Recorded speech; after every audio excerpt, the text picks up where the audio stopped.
हम कई हफ्तों से कलीसिया के बारे में सीख रहे हैं। तो अगर आप लोग ध्यान से सुन रहे हैं तो पहले हमने कलीसिया का वर्णन किया, क्योंकि हमने पहले पासबान के बारे में प्रचार नहीं किया।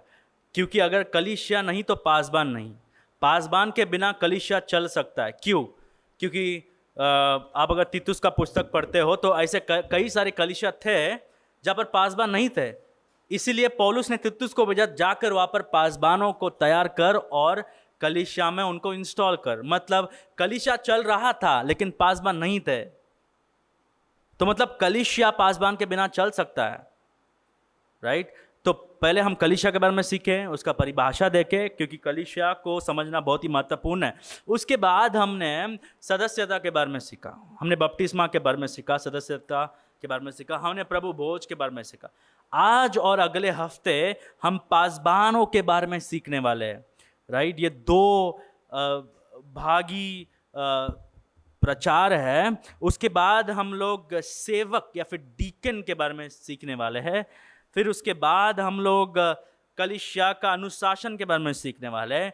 फिर उसके बाद में हम लोग कलीसिया का मिशन, मत्ती रचित सुसमाचार 28वां अध्याय को कलीसिया ने कैसे समझा और उसको लागू कैसे किया, उसके बारे में सीखने वाले हैं।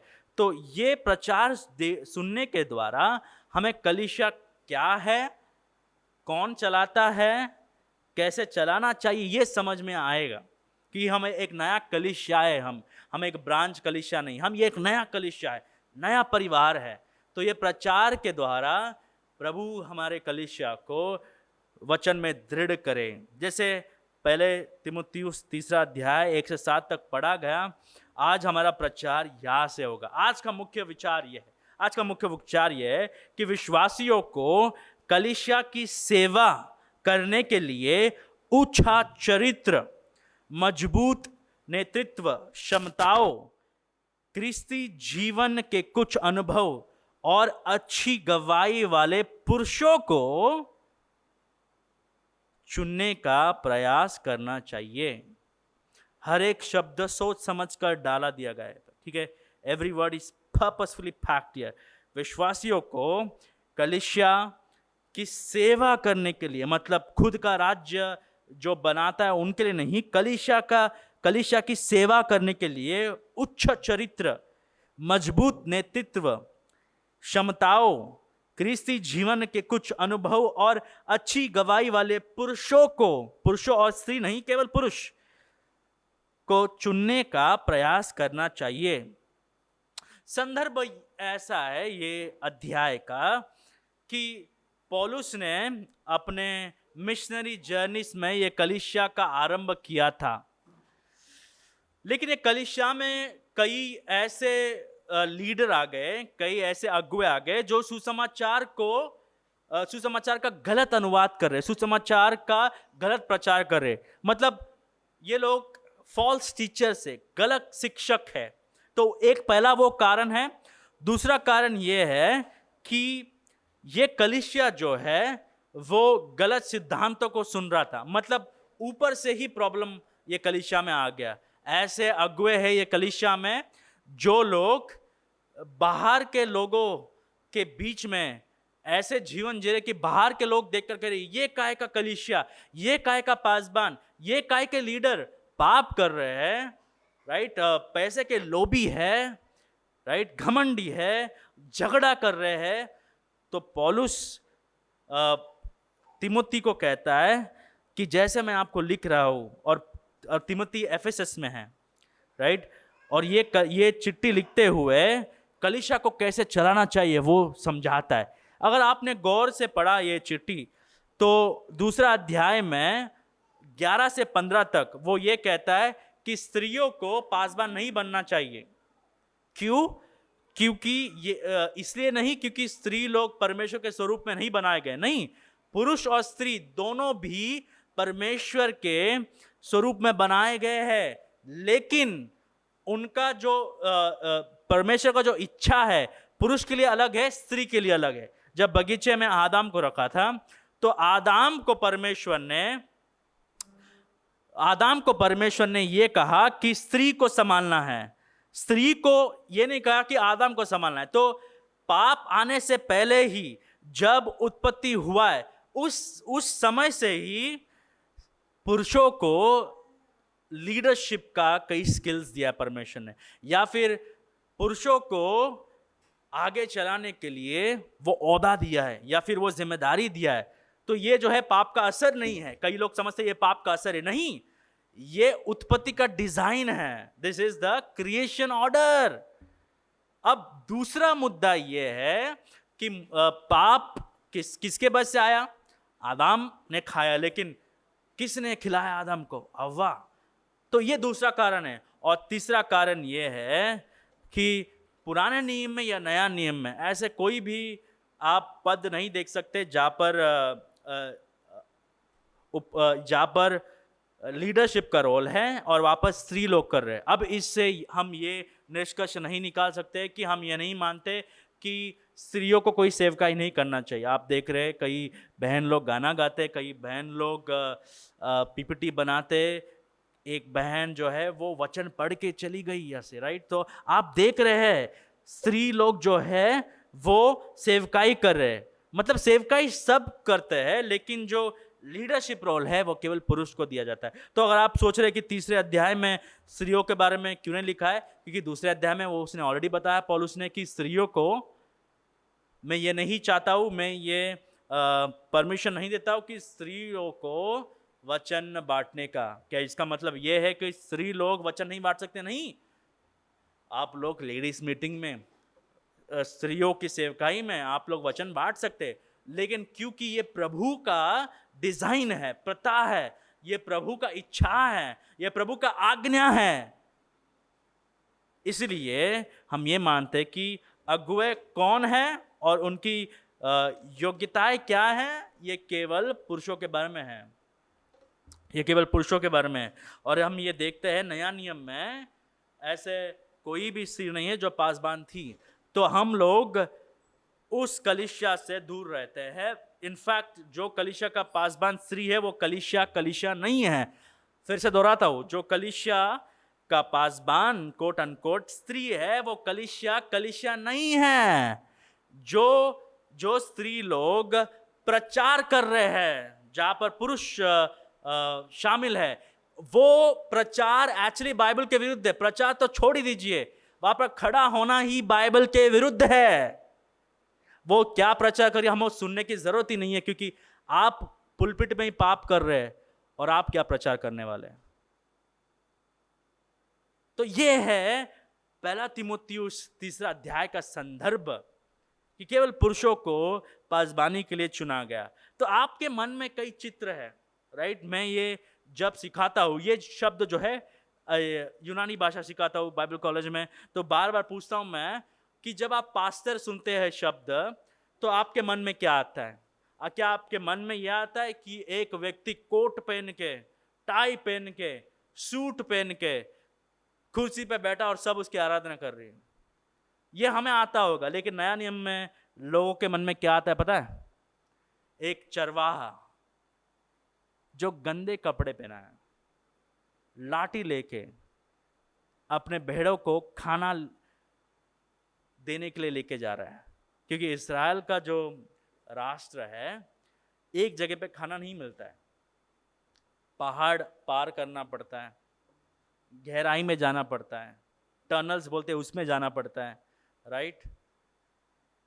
तो चरवाहा जो है वो किसी हद तक भी जाता है अपने भेड़ों को खाना खिलाने के लिए। मतलब ये जो है कोट सूट पहनने का प्रोफेशन नहीं है, मेहनत करने का प्रोफेशन है, काम करने का प्रोफेशन है, आराधना पाने का प्रोफेशन नहीं है।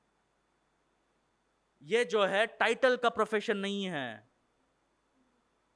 क्योंकि जो शब्द इस्तेमाल किया गया है नया नियम में, वो शब्द को देखकर लोगों के मन में क्या आता है? एक व्यक्ति जो पसीना बहा रहा है, एक व्यक्ति जो कठिन काम कर रहा है, एक व्यक्ति जो अपना जीवन देने के लिए तैयार है अपने भेड़ों के लिए, ये आता है उनके मन में। ये नहीं जो सब पर हुक्म जता रहा है। तो तीसरे अध्याय में हम 5 चीज सीखेंगे। ये पहला भाग होगा। अगले हफ्ते हम पहला पत्रस 5वां अध्याय से पासबानों का काम क्या है। आज हम चरित्र के बारे में बात करेंगे। पहला चीज यह है कि प्राचीनों में परमेश्वर की सेवा करने की इच्छा होती है। देखिए तीसरा अध्याय पहला वचन, ये बात सत्य है कि जो अध्यक्ष होना चाहता है वह भले काम की इच्छा करता है। एक चीज यहां पर मैं कहना चाहता हूं कि ये जो शब्द है अध्यक्ष, राइट, ये तीन में से एक शब्द है जो पासबानों के लिए इस्तेमाल किया गया है। ये बहुत ही महत्वपूर्ण है क्योंकि कई लोग आपसे पूछेंगे कि आप लोग इस पर विश्वास क्यों करते हैं कि पासबान एक कलीसिया को चलाता है। आप लोग प्रेस्बिटरी पर विश्वास क्यों नहीं करते। देखिए मैं 3-4 मुद्दों के माध्यम से पहला मुद्दे को बताना चाहता हूं। पहला चीज यह है कि 3 शब्दों का इस्तेमाल किया। पहला शब्द जो है वो है प्राचीन। यहां पर आप जो शब्द देखते हो दूसरा शब्द है, लेकिन पहला शब्द यह है प्राचीन। प्राचीन का मतलब अंग्रेजी में एल्डर्स या फिर प्रेस्बिटर्स, ये यूनानी शब्द से आता है प्रेस्बिटेरोस, राइट। तो प्राचीन भी पासबान है, राइट। अगर आप देखेंगे प्रेरितों का काम 14 अध्याय 23वां वचन, और उन्होंने हर एक कलीसिया में उनके लिए प्राचीन ठहराया, राइट। बहुवचन, एक वचन नहीं, बहुवचन।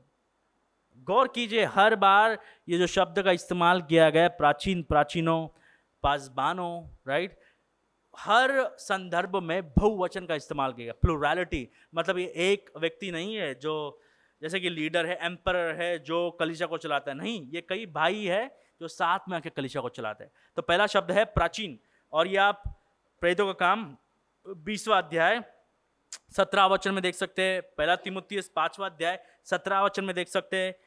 तीतुस पहला अध्याय 5वां वचन, याकूब 5वां अध्याय 14 वचन, पहला पत्रस 5वां अध्याय 1 वचन। ये शब्द जो है ये बहुत बार इस्तेमाल किया गया नया नियम में। सबसे ज्यादा इस्तेमाल किया गया शब्द यह है प्राचीन, राइट। इसका मतलब एल्डर्स, प्रेस्बिटर, राइट। अब दूसरा शब्द जो है जो आज के पद में है वो है अध्यक्ष, या फिर अंग्रेजी में इसको ओवरसियर्स कहते हैं या फिर बिशप्स कहते हैं। बिशप ये जो यूनानी शब्द से आता है एपिस्कोपोस। ये शब्द जो है प्रेरितों का काम 20वां अध्याय 28वां वचन में, और प्रेरितों का काम 20वां अध्याय 17 वचन में, पहला तीमुथियुस 3 अध्याय पहला वचन, राइट, पहला तीमुथियुस 3 अध्याय 2 वचन, और तीतुस 1 और 7, मतलब लगभग 4 बार इस्तेमाल किया गया है। और तीसरा वचन जो है वो है रखवाले। हम जो शब्द इस्तेमाल करते हैं ना पासबान, वो शब्द ये शब्द से आता है रखवाले। ये जो शब्द है ये अंग्रेजी में पास्टर्स कहते हैं हम इसको, या फिर शेपर्ड्स कहते हैं। शेपर्ड्स का मतलब क्या है? शेपर्ड्स का मतलब यह है कि चरवाहा। ये जो है यूनानी शब्द से आता है पोइमेन, मतलब 3 शब्द का इस्तेमाल किया गया हुआ है। ये शब्द जो है एफिसियों का चिट्ठी 4 अध्याय 11 वचन में इस्तेमाल किया गया है। फिर जो है प्रेरितों का काम 20वां अध्याय 28वां वचन। अब एक प्रश्न है आप सब में कि अच्छा ये शब्द जो है प्राचीन, ये शब्द जो है अध्यक्ष, ये शब्द जो है पासबान, क्या ये अलग अलग लोग हैं? मैं कहूंगा कि ये एक ही व्यक्ति के बारे में बात कर रहा है। मैं ये कैसे कह सकता हूं? देखिए 1-2 पद में लेके जाना चाहता हूं, गौर से पढ़िए। प्रेरितों का काम 20वां अध्याय 28वां वचन, लेकिन 28वां वचन जाने से पहले हम ये देखते हैं 20वां वचन। तो संदर्भ ये है कि प्रेरितों का काम 20वां अध्याय, राइट, 20वां अध्याय 21वां वचन में पौलुस क्या कहता है? पौलुस ये कहता है, 17वां वचन में पौलुस कहता है कि प्राचीनों को बुलाओ, क्योंकि पौलुस एफेसस को छोड़ के यरूशलेम जाने वाला था। यरूशलेम में वो जेल में जाने वाला है। तो उससे पहले ये कहता है कि 17वां वचन देखिए, प्रेरितों का काम 20वां अध्याय 17वां वचन। उसने मिलेटुस से एफिसुस में कैला भेजा और कलीसिया के प्राचीनों को बुलवाया। मतलब एक कलीसिया के कई प्राचीनों, दिख रहा है, राइट। ये क्या कह रहा है? उनको प्राचीनों कह रहा है।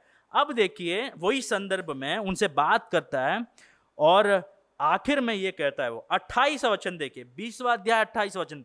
मतलब किसको बुला रहा है? वो प्राचीनों को बुला रहा है। प्राचीन का मतलब क्या है? एल्डर्स, या फिर प्रेस्बिटर्स। अब उन्हें क्या कहता है, देखिए 28 वचन देखिए गौर से। इसलिए मतलब प्रचार कर दिया है पौलुस ने, कई सारे चीज कहा, और 28वें अध्याय में देखिए क्या कहता है, इसलिए अपने और पूरे झुंड की चौकसी करो जिसमें पवित्र आत्मा ने तुम्हें क्या बनाया, अध्यक्ष ठहराया। मतलब किसको बुला रहा है, किसको बुला रहा है, प्राचीनों को बुला रहा है, और उनको अध्यक्ष भी बोल रहा है। मतलब आप लोग प्राचीन हैं लेकिन आप अध्यक्ष भी है। अब आगे पढ़िए, कि तुम परमेश्वर की कलीसिया की रखवाली करो। ये जो शब्द है रखवाली करो, ये जो कार्य है वो शब्द है pastor the church, shepherd the church. मतलब एक ही लोगों को क्या कर रहा है, प्राचीन भी कह रहा है, अध्यक्ष भी कह रहा है, और पासबानी करने के लिए भी कह रहा है। इसको हम अंग्रेजी में इंटरचेंजेबली यूज्ड, मतलब एक ही व्यक्ति, एक ही टाइटल 3 शब्दों का इस्तेमाल करते हुए वर्णन कर रहा है। अब ये एक ही पद नहीं है।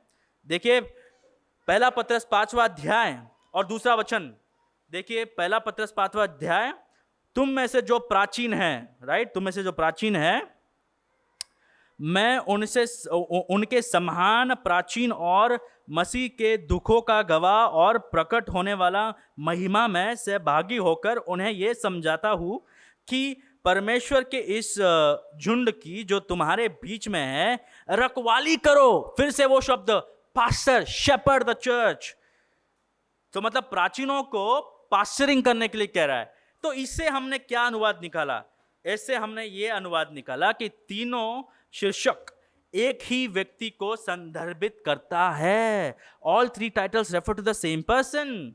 हम ये देखते हैं प्रेरितों का काम 20वां अध्याय 17 वचन, प्रेरितों का काम 20वां अध्याय 28 वचन, और पहले पत्रस में भी देख सकते हैं। तो जब आप ये शब्द पढ़ते हैं, ये बात सत्य है कि जो अध्यक्ष होना चाहते हैं वह भले काम की इच्छा करते हैं। तो वो शब्द अध्यक्ष को समझने के लिए आपको ये सब वचन को समझना पड़ेगा। अध्यक्ष का मतलब क्या है, पास्टर। अध्यक्ष का मतलब क्या है, प्राचीन। अध्यक्ष भी वही व्यक्ति है, प्राचीन भी वही व्यक्ति है, और पासबान भी वही व्यक्ति है। लेकिन हमारे भाई जो सुसमाचार जानते हैं, जैसे कि प्रेस्बिटेरियन भाई लोग, मेथोडिस्ट भाई लोग, हमारे से थोड़ा सा अलग विचार रखते हैं। उनको लगता है कि एक आर्च बिशप होता है सबसे बड़ा, राइट, वो सबसे महान होता है, उसके नीचे फिर कई सारे प्रेस्बिटर्स लोग होते हैं, उसके अधीन कई सारे, फिर उसके नीचे डीकेंस होते हैं, फिर उसके नीचे जो बचा कुचा है बाकी विश्वासी लोग। हम लोग इस पर विश्वास नहीं करते हैं। हम ये विश्वास करते हैं कि पासबान जो है वो भी एक विश्वासी है, वो भी शरीर का एक अंग है, और कलीसिया उसको चुनता है कि हम पर राइट, आपके अधिकार को चलाओ, जो अधिकार वचन ने आपको दिया है, वचन सिखाओ, पासबानी करो, जागते रहो, आत्मा का ख्याल रखो। ये कौन निर्माण करता है, कलीसिया के सदस्य। इसीलिए बैप्टिस्ट लोगों को कांग्रेगेशनलिस्ट कहते हैं। इसका मतलब अधिकार जो है वो आर्च बिशप के पास नहीं, प्रेस्बिटर्स के पास नहीं, अधिकार ये एक झुंड के पास है, समुदाय के पास, आप सबके पास है। इसलिए हम वोटिंग ले रहे हैं। तो ये है अध्यक्ष का मतलब। और पौलुस कहता है ये बात सत्य है कि जो अध्यक्ष होना चाहता है वो भले काम की इच्छा करता है। तो पहला गुण क्या है पासबान का? पासबान कौन है? पासबान कौन है? देखिए पहला वचन में हमें दिखता है, प्राचीनों में परमेश्वर की सेवा करने की इच्छा होती है। तो कई सारे लोग ये कहते हैं कि प्रभु ने हमें बुलाया है। नया नियम में ये शब्द हमें दिखता नहीं है कि प्रभु किसको सेवा के लिए बुलाते हैं। नया नियम में हमें दिखाइए। पुराने नियम में बुलाते हैं, अब्राहम को बुलाए, यिर्मयाह को बुलाए, यशायाह को बुलाए। पुराना नियम अलग है। पुराना नियम में प्रभु डायरेक्टली आके बात करते हैं। नया नियम में भी प्रभु डायरेक्टली आके बात किए, पौलुस से और किसी से भी डायरेक्टली बात नहीं किए। कलीसिया का आरंभ प्रेरितों का काम 2 अध्याय में हुआ, तब से कलीसिया एक अलग चीज है। तो पुराना नियम को नया नियम से नहीं मिलाना है। पुराना नियम में अलग है, प्रभु डायरेक्टली बात करते हैं। प्रभु कभी कभी दीवार पे भी लिख दिए दानियल की किताब में।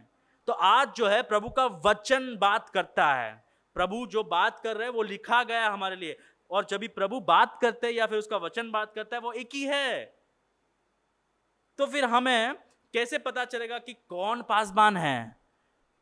तो आप लोग ये सुना होगा कि प्रभु ने हमें बुलाया है, हमारे माता ने हमको पहले से ठहराया है, राइट। हमें लगता है कि हमें सेवा में आना चाहिए। नया नियम के अनुसार पहला गुण पासबान में क्या होना चाहिए? देखिए, ये बात सत्य है। क्या बात सत्य है? जो बोलने वाला है कि जो अध्यक्ष होना चाहता है, मतलब जिसके अंदर इच्छा है, वो भले काम की इच्छा करता है। और ये कलीसिया के संदर्भ में लिखा हुआ है। इसका मतलब कौन पासबान बनेगा, पहले उसमें इच्छा होना चाहिए। किसी को फोर्सफुली हमें पासबान नहीं बनाना है। दूसरा चीज, वो इच्छा लोगों तक जाना चाहिए और लोग उसे चुनना चाहिए, राइट। बॉबी जेमिसन एक पुस्तक लिखे, उसमें पहला चैप्टर ही ये है कि ऐसा मत बोलो कि पासबान को बुलावट है। ये शब्द का इस्तेमाल मत कीजिए। ये शब्द का प्रॉब्लम ये है कि अगर प्रभु ने आपको बुलाया है तो हमें तो आपको पासबान बनाना पड़ेगा, क्योंकि प्रभु ने आपको बुलाया है, राइट। प्रभु ने बुलाया तो हम क्या कर सकते हैं? अब हमें पता कैसे चलेगा कि किसको प्रभु ने बुलाया? इसीलिए नया नियम में जो व्यक्ति के पास वरदान है वो दिखता है। इनफैक्ट मुझे कभी पासबान बनना ही नहीं था। 5 साल पहले अगर आप मुझे आके बोलते पासबान बनो, एक चीज था, मुझे वो पासबान नहीं बनना है। मैं सिखा सकता हूँ वचन सिखाना, वचन पढ़ना, ये बहुत ही नेचुरल है मेरे लिए, लेकिन पासबान बनना ये मेरे जहन में भी नहीं था। लोगों ने बताया कि अगर आप ये चीज करोगे तो आप बन सकते हैं। मुझे ऐसा भी लगता है कि मैं इतना बेहतर पासबान नहीं हूं, मैं दूसरे काम अच्छा कर सकता हूं, लेकिन पासबानी में मेरे पास उतना वरदान नहीं है जितना दूसरा लोग कर सकते हैं। तो ये समुदाय ने बताया हमें आप बन सकते। जब आप वचन बांटते तो हमें अच्छा लगता है, हमें समझ में आता है। तो ये कैसे पता चलता है? ये हमें समुदाय बताता है, ये कलीसिया बताता है। तो पहला चीज क्या है? वो इच्छा होना चाहिए। और ये इच्छा को अलग अलग भाई लोग अलग अलग वर्णन देते हैं, लेकिन मुझे कई सारे वर्णन अच्छा लगता है। तो ये जो है बॉबी जेमिसन वो कहता है कि ये जो है एक जिम्मेदारी है, ये केवल इच्छा नहीं है, ये एक जिम्मेदारी है। एक पासबान ये समझता है कि पासबानी एक इच्छा भी है और एक जिम्मेदारी भी, एक बोझ है कंधे पर रखता है। जो व्यक्ति को वो पता होता है कि ये बहुत ही बड़ा काम है, ये बहुत ही गंभीर काम है, और प्रभु मेरे अंदर एक इच्छा डाल रहे हैं कि मैं पासबानी करूं, उसको हमें पासबान बनाना चाहिए। और दूसरा चीज, डेविड डोरन ये कहता है कि किसी को अगर पासबानी के लिए प्रभु बुलाते हैं तो उसके अंदर एक आग जैसा आ जाता है। अगर वो पासबानी नहीं करता है तो कौन सा भी चीज वो करता रहे उसमें वो सफल नहीं होगा। जब तक प्रभु जिसके लिए बुलाता है उसको, जब तक समुदाय उसको वो हौसला नहीं देता है, तब तक प्रभु काम करते रहेगा। यह है डिवाइन ऑर्डिनेंस। मतलब प्रभु चाहते कि आप ये काम करो। क्यों? क्योंकि ये प्रभु का बुलावट है। प्रभु बुलाते हैं, लेकिन प्रभु कलीसिया के द्वारा लोगों को वो समझाते हैं कि ये व्यक्ति पासबान होंगे तो अच्छा होगा, ये व्यक्ति पासबान होगा तो अच्छा होगा। तो हमें ये शब्द का इस्तेमाल नहीं करना है कि प्रभु ने मुझे बुलाया सेवा के लिए। ये हमें नया नियम में दिखता ही नहीं है। नया नियम में केवल एक ही बुलावट है, वो है उद्धार के लिए। उद्धार के लिए प्रभु हमें बुलाते हैं। जगत के उत्पत्ति से पहले प्रभु हमें चुन लेते हैं, और जब हम सुसमाचार सुनते हैं, साधारण बुलावट है, सबको हम बुला रहे, लेकिन विशेष बुलावट क्या है? जिसको प्रभु ने चुना है उसको प्रभु इकट्ठा कर देते हैं, अपने ओर खींचते हैं। ये है स्पेशल कॉलिंग। पासबानी का बुलावट बाइबल में दिखता नहीं है। पासबानी एक इच्छा है, पासबानी एक वरदान है, पासबानी एक स्किल है भाइयों, राइट। पासबानी एक स्किल है, पासबानी जो है ये एक जिम्मेदारी है। तो ये है पहला मुद्दा कि पासबान कौन है या प्राचीन कौन है। प्राचीनों में परमेश्वर की सेवा करने की इच्छा होती है, वो टाइटल के बिना भी सेवा करते हैं, राइट। और वो देख के कलीसिया ये बताती है कि हाँ आप पासबान बनना चाहिए। तो पहला चीज वो है कि लोगों में इच्छा होती है। दूसरा चीज क्या है? इच्छा होने से ही कोई पासबान नहीं बन जाता है। दूसरा चीज देखिए, प्राचीनों उच्च चरित्र वाले पुरुष होते हैं। They are man of high character, अगर आपने देखा तो हमें क्या लगता है कि एमडी है आपके पास, आ जाइए पासबान बनिए, पीएचडी है, आइए पासबान बनिए। अगर आप ये 11 गुण देखते हैं, ये 11 में से 10 गुण चरित्र के बारे में बात करता है। केवल एक ही गुण है, वो जो है आपके स्किल या फिर आपके एबिलिटी पर बात करता है, वो है वचन को सिखाना। बाकी सब 11 के 11 किसके बारे में बात करता है? वो है गुण के बारे में। मतलब अगर कोई पासबान बेहतर प्रचार कर सकता है, अगर कोई पासबान के पास लीडरशिप स्किल है लेकिन चरित्र नहीं है, तो बाइबल कहता है कि वो व्यक्ति पासबान नहीं होना चाहिए। जैसे मैं ये पद को पढ़ रहा था, ऐसे लग रहा था कि क्या कोई पासबान प्रभु के नजर में कभी पासबान बन सकता है? देखिए 11 गुण क्या है। 11 गुण ये वचन में लिखा हुआ है। पहला चीज, निर्दोष। ये आवश्यक है, मतलब ये एक ऑप्शन नहीं, आवश्यक है कि अध्यक्ष निर्दोष रहे।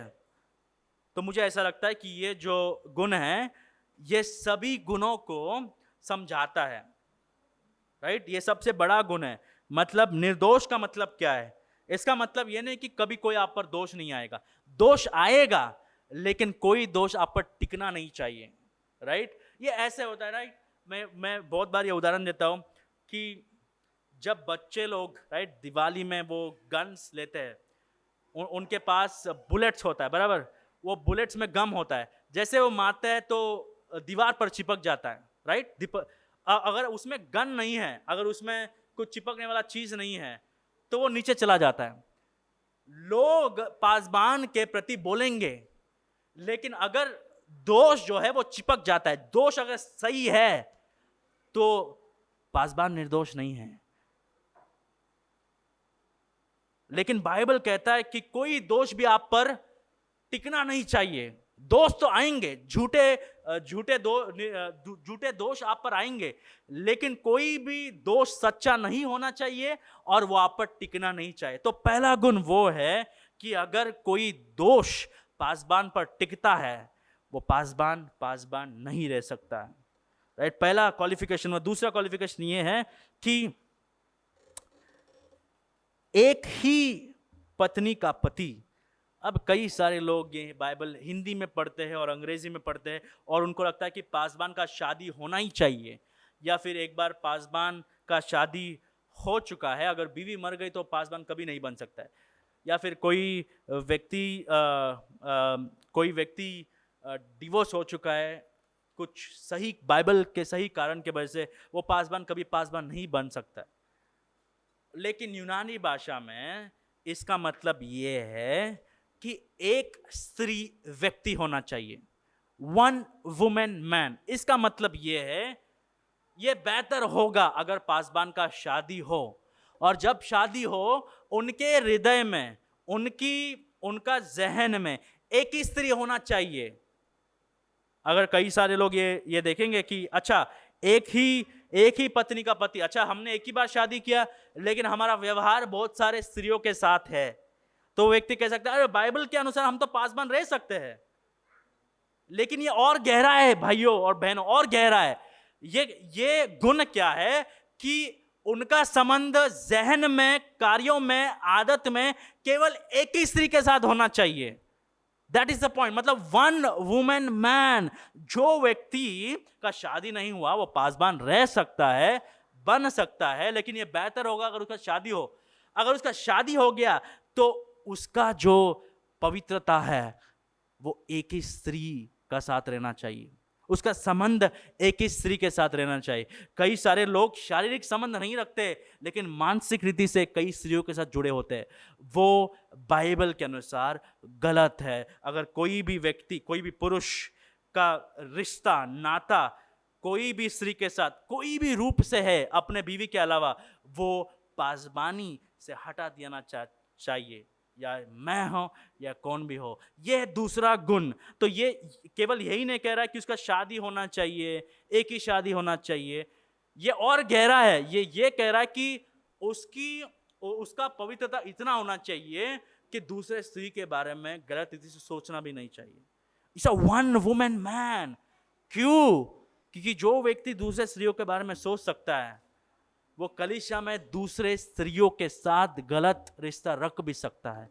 तो वैसे लोगों को लाना ही नहीं चाहिए पासबानी में, क्योंकि ऐसे कई सारे उदाहरण आप सुन चुके होंगे। हाल ही में हमने एक उदाहरण सुन लिया है कि एक व्यक्ति जो सबसे बड़ा प्रचारक है, अगर आप कोई प्रचारक का नाम लेंगे तो इनका नाम आना ही चाहिए, लेकिन किसको पता नहीं था कि इनका संबंध एक 19 साल की लड़की के साथ था।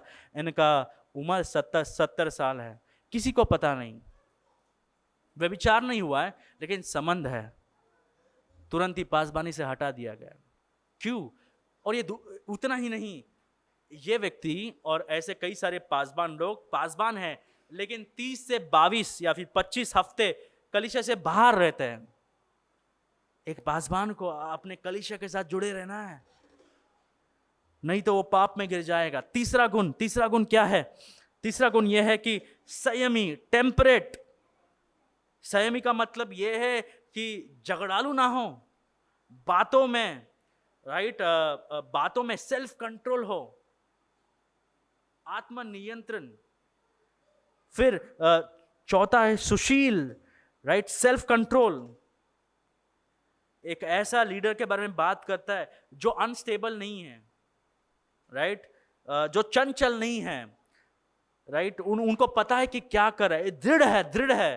पांचवा गुण सभ्य, मतलब रेस्पेक्टफुल। सभी को रेस्पेक्ट चाहिए, लेकिन बाइबल कहता है कि रेस्पेक्ट का योग्य होना चाहिए। अगर आप स्त्रियों से जाके कुछ भी पूछ रहे हैं, और आपको रेस्पेक्ट चाहिए, तो रेस्पेक्ट कैसे मिलेगा आपको? रेस्पेक्ट जो है इनको देख के ही आना चाहिए। रेस्पेक्ट जो है, हम भीख नहीं मांगते हैं, हमें रेस्पेक्ट दो। आपके बर्ताव को देख के, आपके जीवन को देख के आपको तुरंत रेस्पेक्ट मिल जाएगा। तो पासबान ऐसा होना चाहिए जो सभ्य है, लोगों को समझ में आता है कि हाँ, ये व्यक्ति जो है, इनके जीवन में हमें दिखता है कि अपने परिवार को अच्छा चला रहे हैं, काम अच्छा कर रहे हैं, पैसे में कोई गोलमाल नहीं कर रहे। तो वो जो सभ्य आपको मिलना चाहिए वो मिलता है। वो पांचवा गुण है। छठा गुण अतिथि सत्कार करने वाला, जो लोगों से प्रेम करता है, घर को बुलाता है। हम चूक जा रहे हैं इससे, हम पासबान होने के नाते हमें और बेहतर बनना है इसमें कि लोगों को प्यार दिखाए, जो दे रहा है, केवल ले ही नहीं रहा है। सातवां गुण और सिखाने में निपुण हो। भैया सबको पुलपिट नहीं दे सकते हैं। वचन जो है ये 2000 साल पहले लिखा गया है और एक भाषा में लिखा गया है, एक संदर्भ में लिखा गया है। अगर पढ़ाई नहीं करेंगे तो वचन कैसे पढ़ाएंगे? कितने लोग ऐसे डॉक्टर के पास जाएंगे, डॉक्टर कहता है कि हमने 11वीं 12वीं नहीं किया है लेकिन हमारे पास MBBS है, जाएंगे आप? फिर हमें किसी को भी वचन बांटने के लिए समय देना है। कि मैं ये नहीं कह रहा हूं कि आपको बाइबल कॉलेज में डिग्री होना चाहिए। इनफैक्ट मैं ये मानता हूं कि अगर किसी के पास बाइबल कॉलेज से डिग्री है, बाइबल कॉलेज के स्टूडेंट्स हैं कई लोग, मैं ये बार बार कहता हूं कि अगर आप हमारे कलीसिया आएंगे तुरंत आपको कुछ नहीं मिलने वाला है। आप लोग पहले हमारे सदस्य बनिए, क्योंकि कई बार हो सकता है कि ये लोग 5-6 साल बाइबल कॉलेज में है लेकिन वचन को सिखाने का क्षमता इनमें नहीं है। भारत में हमें ये लगता है कि बाइबल कॉलेज गया तो इसका मतलब वचन को सिखाना इनको आ जाता है। ये गलत है। हम लोग कलीसिया के संदर्भ में लोगों को बेहतर ट्रेन कर सकते हैं कई बार, और कलीसिया के संदर्भ में जिनको ट्रेनिंग मिला है वो लोग बेहतर प्रचार कर सकते हैं इनसे। तो इसका मतलब ये नहीं कि बाइबल कॉलेज को जाना है, इसका मतलब ये है कि आपने सिस्टमैटिकली स्टडी किया क्या बाइबल को कैसे जोड़ा जाता है, बाइबल के भाग का प्रचार कैसे किया जाता है, इसका वर्णन कैसे किया जाता है, पुराना नियम क्या है, नया नियम क्या है, संदर्भ क्या है, क्या ये इसका वर्णन आप दे सकते हो? अगर पासबान वो नहीं दे सकता है तो वो कलीसिया में पासबान नहीं होना चाहिए। एक भाई प्रचार करते हुए ये कहे कि अगर आपको लगता है कि आप वचन नहीं सिखा सकते, आपका ग्रेजुएशन भी हो चुका हो, आप पासबानी मत करो। क्योंकि अगर ऐसा व्यक्ति जिसको वचन सिखाना नहीं आता है, अगर वो व्यक्ति प्रचार करने लग जाता है, इसका असर कलीसिया पे गिरता है। He should be apt to teach. वचन सिखाने का योग्यता उसमें रहना चाहिए। पियक्कड़ या मारपीट करने वाला ना हो। पियक्कड़ व्यक्ति जो शराब के नशे में पियक्कड़ है, राइट, वो व्यक्ति पासबान नहीं रहना चाहिए। इनफैक्ट ये संदर्भ में वो लोग द्राक्ष रस को पीते थे, राइट, लेकिन द्राक्ष रस को अधिक पीने से क्या होता है? पियक्कड़ हो जाता है। पुराने नियम में या नया नियम में ऐसा कहीं भी लिखा नहीं गया है कि आपको द्राक्ष रस नहीं पीना है, लेकिन ये लिखा गया है कि पियक्कड़ नहीं रहना है। तो इसमें अंतर है। हमको यीशु मसीह से ज्यादा पवित्र नहीं बनना है। जितना बाइबल ने कहा है हमको उतना कहना है। अब मुझे ये कहना कि द्राक्ष रस पियो मत, मैं कह सकता हूं, लेकिन मुझे बाइबल अधिकार नहीं देता है। लेकिन पियक्कड़ या मारपीट करने वाला ना हो, राइट, जो व्यक्ति अपने बीवी को मारता है, गाली देता है, वो व्यक्ति कैसे पासबान होगा? जो व्यक्ति शराब के नशे में है, वो व्यक्ति पवित्र आत्मा से भरा हुआ नहीं है, पवित्र आत्मा के नियंत्रण में नहीं है, वो व्यक्ति पासबान कैसे हो सकता है? जो व्यक्ति खुद ही पवित्र आत्मा के नियंत्रण में नहीं है, वो दूसरों को कैसे पवित्र आत्मा के नियंत्रण में ला सकता है? नौवा गुण, या मारपीट करने वाला ना हो वरन कोमल हो। कोमलता का मतलब क्या है? कोमलता का मतलब ये नहीं कि आप में कोई सामर्थ्य नहीं है। कोमलता का मतलब यह है कि मीकनेस, जेंटलनेस, इसका मतलब यह कि आप में सामर्थ्य है, आप लाफा भी मार सकते हो, लेकिन आप वो शक्ति को, सामर्थ्य को इस्तेमाल नहीं करते हो। Meekness and gentleness is strength under control. मैं अपने बच्चों को कुचल सकता हूं, लेकिन मैं कुचलता नहीं हूं, उसको कहते हैं कोमल रहना। ईंट का जवाब पत्थर से हम भी दे सकते हैं, लेकिन जब लोग आपको उचकाते हैं, फिर भी पासबान क्या करता है? पासबान यीशु मसीह जैसा चरित्र रखता है, कोमल रहता है। क्योंकि पासबानी के जीवन में हर कोई उसको उचकाएगा, हर कोई कुछ ना कुछ बोलेगा, लेकिन पासबान हर व्यक्ति से झगड़ा करता रहेगा, तो वो व्यक्ति एक उदाहरण नहीं है हमारे लिए। कोमल रहना है। 10वां चरित्र, और ना झगड़ालू हो। जो झगड़ा करने वाला है, हर बात में झगड़ा करता है, राइट, हमको ये नहीं मिला, हमको ओहदा नहीं मिला, हमको ये नहीं मिला। एक चरित्र बोलता हो, भारत में ये प्रॉब्लम है कि कई लोग को ऐसा लगता है कि एक चर्च का पासबान तो सब चर्च का पासबान। ये नया नियम के अनुसार गलत है। आप लोग अपोस्टल से नहीं है, केवल अपोस्टल पॉल के पास वो अधिकार था। और अगर आप अपोस्टल पॉल के चिट्ठी भी पढ़ते हो तो आपको दिखता है कि पौलुस ये कहता है कि मैं आपको जानता नहीं हूं, मैंने आपको कभी मिला नहीं, लेकिन एक अपोस्टल होने के नाते लिखता हूं। तो पौलुस को अपना अधिकार पता है, कहां तक जाना है, कहां तक नहीं जाना है। इनफैक्ट अपोस्टल के पास पासबानों से ज्यादा अधिकार दिया गया था। तो हमारे भारत देश में पासबान लोगों को ये लगता है कि पासबानी का मतलब ये है कि सर्टिफिकेट पाना। तो एक बार अपने सर्टिफिकेट पा लिया, एक बार पासबान बन गए, मतलब यूनिवर्सल पास आ गया आपके पास। तो आप कहीं भी जाए तो चेयर डालना है, चाय पिलाना है। अगर कौन सा भी शादी में जाए तो आपको प्रार्थना नहीं मिला तो आपको गुस्सा आता है। क्या मैं ये कह सकता हूं कि अगर आप पासबान हैं तो आप एक कलीसिया के पासबान हैं, एक परिवार का पुरुष है। हर परिवार में जाने से सब कोई आपका सेवा नहीं करता है। अगर ये लोगों को समझ में आएगा तो हर वक्त जहां जाएंगे वहां पे प्रार्थना नहीं मांगेंगे, हर वक्त जहां जाएंगे वहां पर ये नहीं मांगेंगे हमें चेयर क्यों नहीं डाला आपने। अरे आपको चेयर आपका कलीसिया डालेगा, जाइए। अगर मैं चेंबूर चर्च जाता हूँ, वाशना चर्च जाता हूँ, मैं उनका पासबान नहीं हूं, मैं एक भाई हूं। इनफैक्ट मैं हमारे कलीसिया में भी हमारे पास कोई अलग चेयर नहीं है, क्योंकि लोगों को ये समझ में नहीं आता है। उनको लगता है कि एक बार पासबान तो हर बार पासबान नहीं। अगर आप एक कलीसिया के पासबान हो और आप वो कलीसिया नहीं चाहते तो आपका पासबान ही चला गया, अब दूसरा कलीसिया जाना पड़ेगा, उनको आपको फिर से पासबान बनाना पड़ेगा। ये है पासबानी बाइबल के अनुसार। हम लोग क्या समझते हैं कि एक बार पासबान तो लाइफ लॉन्ग पासबानी नहीं। इसलिए तो लोगों को गुस्सा आता है कि वहां पर हमें ये क्यों नहीं मिला, वहां पर हमें वो क्यों नहीं मिला। आपको आपको मिलना चाहिए, नया नियम में से लिखा नहीं गया है।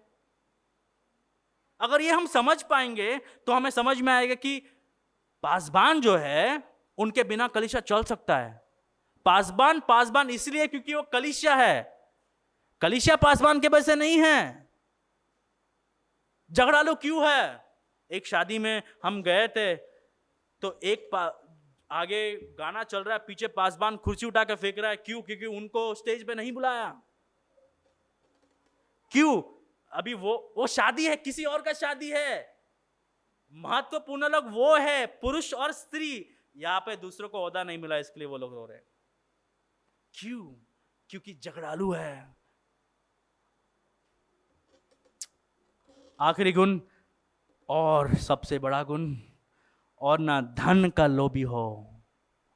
कई सारे को लगता है कि पासबानी मिनिस्ट्री कम समय में पैसे कमाने का सबसे बड़ा माध्यम।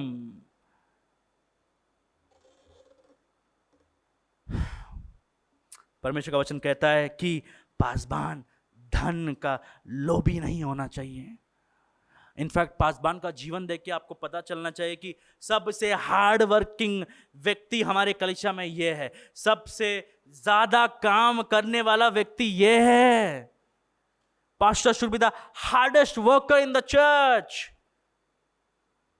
कई बार हमें लगता है कि नहीं ये लोग अलग है, पासबान लोग अलग हैं, उनको काम करने का कोई जरूरत नहीं। शनिवार को रात को बैठने का है और प्रचार तैयार करना है, रविवार को प्रचार करना है, फिर से आप अगले शनिवार तक आपका कोई काम नहीं। ये बाइबल के अनुसार गलत है। पौलुस इनफैक्ट कहता है कि मैंने अपने हाथों से काम किया है, मैंने खुद का रोटी कमाया है। अभी सब कलीसिया पासबानों को पगार नहीं दे सकता है। अगर पासबानों को कलीसिया पगार दे सकता है तो बहुत ही बढ़िया। पासबान अपना खुद का रोटी नहीं कमाएगा, वो ज्यादा समय कलीसिया में बिताएगा, क्योंकि हर कलीसिया पासबानों को पैसा नहीं दे सकता है। तो कई पासबानों को खुद से पैसा कमा के अपना घर चलाना चाहिए और पासबानी भी करना चाहिए। इसलिए कलीसिया में बहुत सारे पासबान होना चाहिए और कलीसिया चंद पासबानों को पूरा सैलरी देना चाहिए और बाकी के जो पासबान हैं वो खुद का काम करते हुए फिर भी पासबानी कर सकते हैं। कलीसिया ऐसे चलता है भाइयों और बहनों। तो पासबान जो है उनके कई गुण होते हैं। ये 11 गुण दिए। और अगर आप संदर्भ में देखते हैं, पौलुस ये कहता है कि ये जो गलत शिक्षा देने वाले लोग, पता है, वो लोग धन के लोभी है, लेकिन आपको धन का लोभी नहीं रहना है। वो लोग झगड़ालू है, लेकिन आपको झगड़ालू नहीं बनना है। तो उनके विपरीत जो चरित्र है वो पासबान में होना चाहिए, उनसे अलग बनना है आपको। संदर्भ में कई लोग धन के वजह से सुसमाचार को बदल रहे हैं, लेकिन पासबानों को ऐसे नहीं रहना है। तो पासबान कौन है? ऊंचा चरित्र वाले पुरुष होते हैं। इनफैक्ट ये चरित्र हम सब में होना चाहिए, पुरुषों में एक्सपेशली। जिसमें ये चरित्र दिखता है उनको आपको जाके कहना चाहिए, आप और पढ़ाई कीजिए, वचन पढ़िए, आप पासबान बन सकते हैं। क्योंकि पासबान बनने के बाद एक चरित्र नहीं आता है ना। जैसे चरित्र दिख रहा है तब हम उनको जाके कहते हैं कि आप में चरित्र दिख रहा है, हमें पासबान बन। तो ये प्रथा को हमें इस्तेमाल करना है, ये प्रथा को, राइट। वो पता नहीं जो लोग आ रहे हैं, हमको प्रभु ने बुलाया है। प्रभु ने आपको बुलाया है तो प्रभु कलीसिया से भी बोलेंगे, डरिए मत। जिन लोगों को प्रभु से बुलावट आता है, कलीसिया में पवित्र आत्मा काम करता है। तो ये प्रथा को हमें बंद करना है कि प्रभु ने हमें बुलाया है, हमने उस दिन ठान लिया था कि हम पासबान बनेंगे, लेकिन कलीसिया का निर्णय होना चाहिए। कलीसिया आपको अंदर लाना चाहिए, आप बनो हमारे पासबान, आप बनो हमारे पासबान। और कलीसिया पासबान को ला सकता है और निकाल भी सकता है। ये पासबान के बारे में नहीं, ये कलीसिया के बारे में। तीसरा मुद्दा, प्राचीनों वो पुरुष होते हैं जो अपने परिवार को अच्छी तरह से चलाते हैं। चौथा वचन देखिए, अपने घर का अच्छा प्रबंध करता हो। He rules his house well। और अपने बाल बच्चे को सारे गंभीरता से अधीन रखता है। जो व्यक्ति अपने परिवार में ही अपना अधिकार को नहीं इस्तेमाल कर सकता है, वो कलीसिया में अधिकार को कैसे इस्तेमाल कर सकता है? पांचवा वचन देखिए, जब कोई अपने घर ही का प्रबंध करना ना जानता हो तो परमेश्वर की कलीसिया की रखवाली कैसे करेगा? कलीसिया तो घर से बड़ा है, कलीसिया जो है वो परिवारों से बना है, बराबर। एक परिवार को आप नहीं संभाल पा रहे तो बहुत सारे परिवार को कैसे संभालेंगे? अब कई लोग ये मानते हैं कि पासबान को काम नहीं करना चाहिए। इनफैक्ट ये वचन से मैं ये कह सकता हूं कि अगर पासबान घर में पैसा नहीं ला रहा है, रोटी नहीं कमा रहा है, वो पासबानी छोड़ देना चाहिए। पहला घर को संभालिए, पहला रोटी कमाइए, पहला बीवी बच्चों का ख्याल रखिए, फिर आप बता सकते हैं लोगों को कलीसिया में कि देखिए हमारा सामर्थ को कैसे इस्तेमाल करना है, हमारे शक्ति को कैसे इस्तेमाल करना है, काम कैसे करना है। अगर पासबान खुद ही परिवार का ख्याल नहीं रख सकता है तो कलीसिया को नहीं चला सकता है।